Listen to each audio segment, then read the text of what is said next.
This is Resurrected Hobbyist with part 3 of Pairs. So let's see where we're going. Last time, Kitten Pink, was meeting up with James. After possibly causing a small war zone. A little unclear, we'll see. So, anyway. So, James, he looks at me warily. Come on, don't make me close them for you. Don't make me close them for you?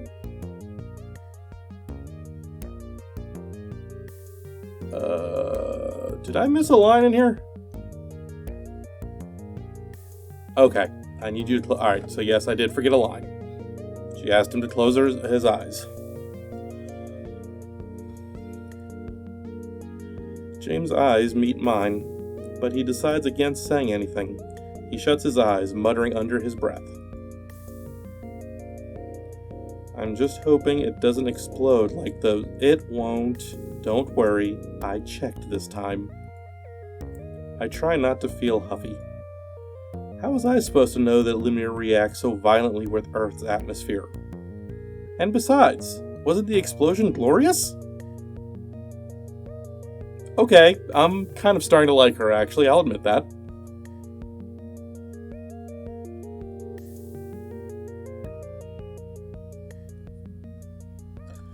Maybe for you, growing back my eyebrows and eyelashes was decidedly less glorious.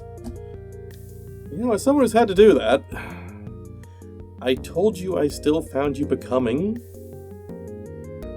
Yeah, and even when the radiation makes your eyes glow crazy red, I guess you still looked. I look at him expectantly, but he trails off. Wow, dick move, dude. You don't leave a girl hanging like that, even I know that. What am I supposed to be doing again? I try not to let my shoulders drop. Closing your eyes? Right. He shuts them dutifully. I try not to balk at his lack of trust. It might not be misplaced since, actually, I only checked if it was safe for humans, but he doesn't need to know that. Maybe he does know me well. I lift my wrist to speak into the mic. Mel, bring it down. It takes a few seconds, but the gift beams into the table, still encased in the box Daddy gave it to me in. I pull off the lid, then push it front to him. I pull off the lid, then push it front of him. I think that's supposed to be in front of him. Okay, you can open them now. His eyes pop open, then flicker towards me unsurely, as though he doesn't know how to react. What is it? Edibles, like the ones you sell here. Wow, that just has so many questions attached to it. Pastries? Yes. You've never had an off-world sweet, have you? Is that supposed to be a coy joke on her part? Because she's an off-world and she's sweet on him, so she'd be his off-world sweet? I'm still kind of figuring out the character. Like, does she kind of flip that kind of joke? I pull out a blue ring. These ones sparkle at night, and these will change your eyes color. It only lasts for a few seconds, but it's pretty cool, right? I don't know, changing your eye color's a little disconcerting. And sparkle at night, that usually means energy. James hesitates at first before reaching into the box and pulling out one of the desserts. Are these from your planet? My planet? Well, yes and no. They're from my planet now, so I guess so. I love that logic. I'm sorry, like, if I just have more scenes of her justifying how something is hers because it will be hers, I'm going to laugh my ass off through every part of her story. Daddy deposed their king ages ago, and I've been dying to go there, but I had to wait until the rebellions fizzled down. Anyway, they gave him these, and he gave them to me, and now I'm sharing them with you. James stares at the snacks, then meets my eyes, looking at me with a perturbed expression. Kitten, aren't you ever bothered by what King Chaos does to other planets? Think about it for a minute, popping one of the sweets into my mouth. The sweets make my vision tint blue for a moment, then goes back to normal.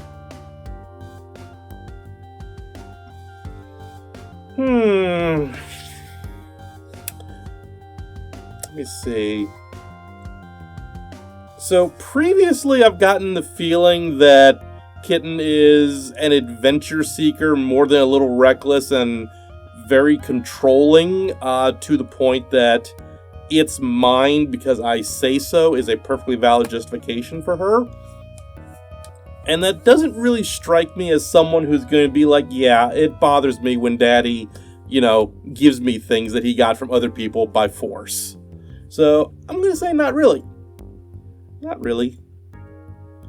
James looks at her blankly, then looks unsurprised. Ah, I see. Listen, the truth is we only choose to conquer worlds who are too weak to protect themselves. Wow, that's a fantastic insight to the culture there. Woo, boy. This is going to be fun.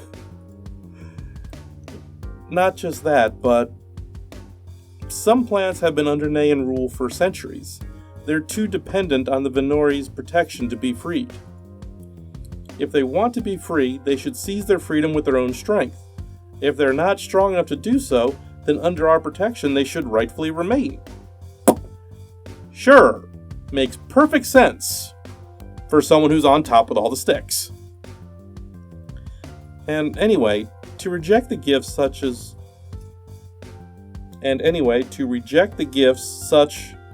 as ones who submit themselves would be not only dishonorable, but unnecessarily cruel. It would send the message that we seize their planets but do not value their sacrifices. Wow. Please tell me we get more of this. As a sci-fi nerd, I'm loving this. This is just great. So many times, alien cultures are just, the hat. This culture is industrious. This culture is honor-based. This culture is, female-led. This culture, whatever. Just that one hat is defying that entire culture. But I'm getting more out of this than I've got in, most Star Trek series. I mean, this is giving an insight into her as a person and her culture. And just, I'm loving this. He looks down at the table, wiping down the counter with a cloth. But that still seems wrong. Everyone should be free. I shrug. What freedom is there without strength to protect it? Now, see, that's an interesting statement, and one that I can't automatically dismiss as just being, culturally imbued in her, because that's a valid point. Freedom doesn't mean anything if it can just be taken away because you don't have the means to protect it. But conversely, having the means to protect your freedom does not mean you get to, take away someone else's freedom who doesn't have the means. But anyway, focusing on the review. I'm not doing a political discourse. And there are more dishonest ways of living than by conquering worlds on the merit of might and honor. Okay, point on that one. What'll you do later on, then? What do you mean? I mean, you're neutral like me, right? You don't have any powers, so what will you do when you become, I don't know? He curls his fingers in quotation marks. Queen Chaos? I don't know. It seems so far away. I guess I could hold strength tournaments to test the strengths of some of the more progressive territories, but I would have to be careful. Many are dependent on our protection. I look down at my hands, considering. Still, it might be better to do we have always done and wait until after they rebel. It is much easier to show one's strength in this way. Okay. If I am reading that right, what she just said is, on a cultural level, when they conquer a planet because the planet is too weak, they deliberately mistreat them in an effort to get them to rebel so they can prove how strong they are.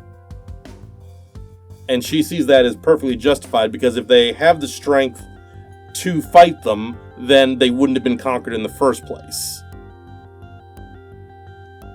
Wow. Whew. God, I could write a paper on that concept alone. I can't just free them haphazardly, and I don't even want to know how Daddy would react if I dissolved all of my family's hard work. I gesture at the box of sweets. Anyway, do you accept them? James looks at the dish. I still feel like this is wrong, but one couldn't hurt. He hesitates, then pops one into his mouth. His eyes pulse electric blue, then fade back to gorgeous black. Wait, is that? Okay, I thought the sprite changed in accordance with that for a minute. I mentally congratulate myself. What a specimen. He's breathtaking, even by Nayan standards. Looks kind of plain to me, but okay, to each their own. I clap him on the back enthusiastically, earning a satisfied oof. Take them home. You can share them with your Nyling. James, having regained his balance already, chokes on the Moridian rings. I told you, May is not my daughter. You are her caretaker, yes? Then she is your Nyling. Interesting. I roll my eyes. The humans and their specificities. But I'm not... Never mind. I beam at him. James closes the box, then returns the smile for a brief moment. It disappears when he checks the clock on the wall. You've got to go. It's almost time for me to reopen the shop. People won't believe I'm away buying flour forever, you know. Yes, I know. I throw my arms around him, my cheek against his chest. Secretly, I know I hug him this way because if his arms were free, he might not hug back. But I try not to think such dark thoughts and imagine the day his arms would wrap around me. I'll miss being with you like this when the invasion ends.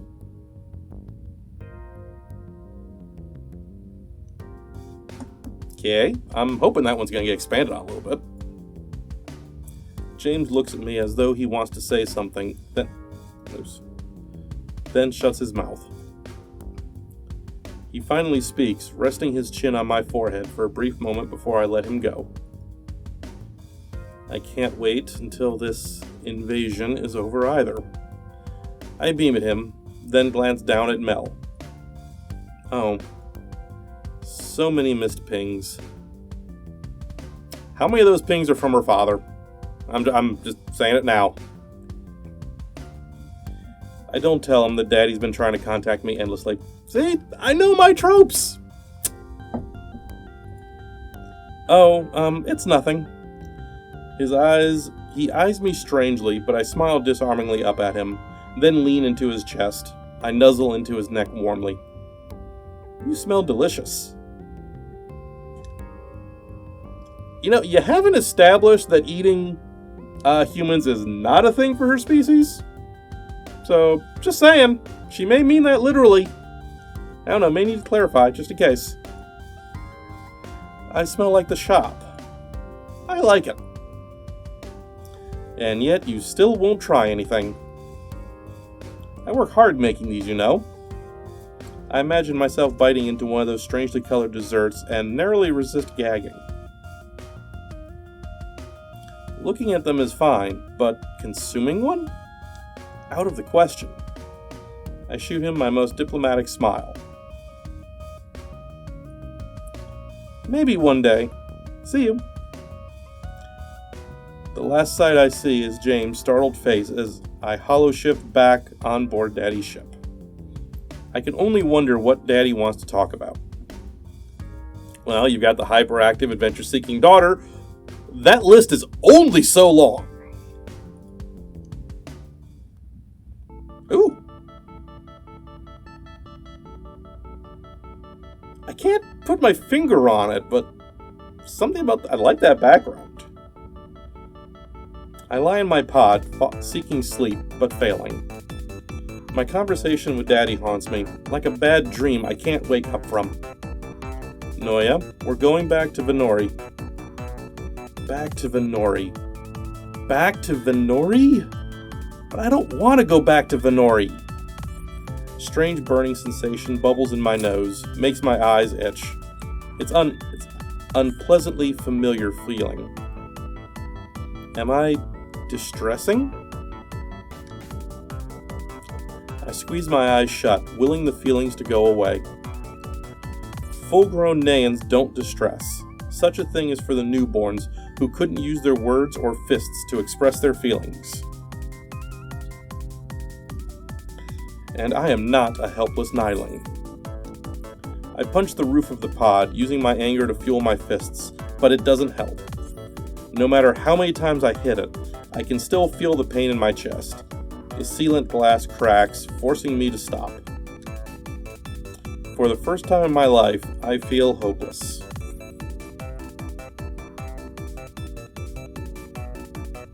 Daddy, you can't be serious. Nayans don't lose. We don't retreat. Your dedication to this venture is commendable as always, Noya. Truly, I am proud of the warrior spirit you possess. But I must be frank. Those humans, they are determined to protect this world with all of their might. As our forefathers say, a wild world should not be tamed. A determined world will not. The Advisory Council all agrees. Any planet with such valiant protectors needn't be conquered. We will withdraw from this galaxy within an Earth-Moon's revolution, and you will be on board waiting to depart with the others. But Daddy! Noya, please. Listen to me.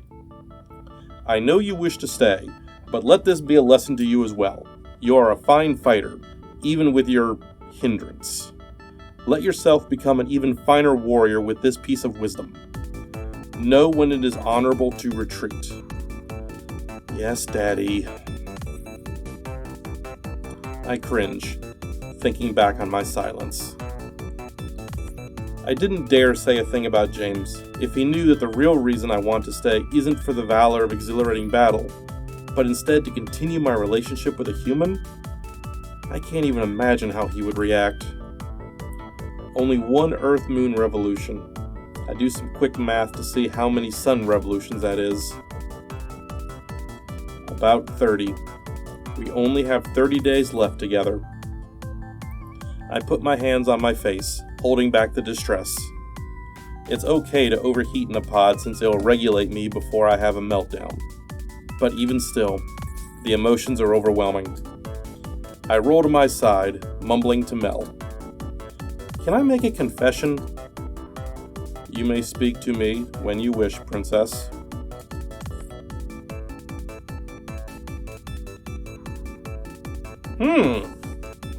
Here's an interesting choice.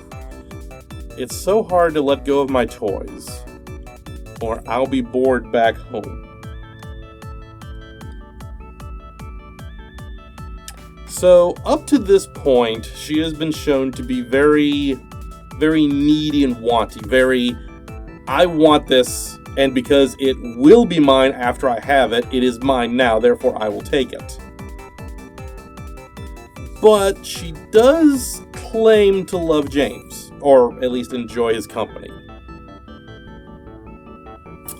So which way would this go? I'm gonna go with it's so hard to let go of my toys, just because she seems a little more inclined to be controlling than active. Admittedly, it's like a 51-49 kind of split. Why is it so hard to let go of that which belongs to me? James is my favorite, by far the most enjoyable human I have ever dealt with, but I can't be allowed to keep him. It's so unfair. I have a query, Princess. Yes. How do you classify James as a toy when you rarely play with him? Is he not more akin to your claimed? No. He's definitely not just... I fall silent. Mel is right. James never wanted to play with me in the first place, but I'm the one who kept on insisting until he agreed to be mine. Maybe James will be glad to be free of me. Maybe I should be relieved. But I'm not. I want to stay with him a little bit longer. I want him to smile at me just a little bit more. I don't want to leave unless I know he'll miss me when I go, Mel. Is that not more cruel, Princess? I snort.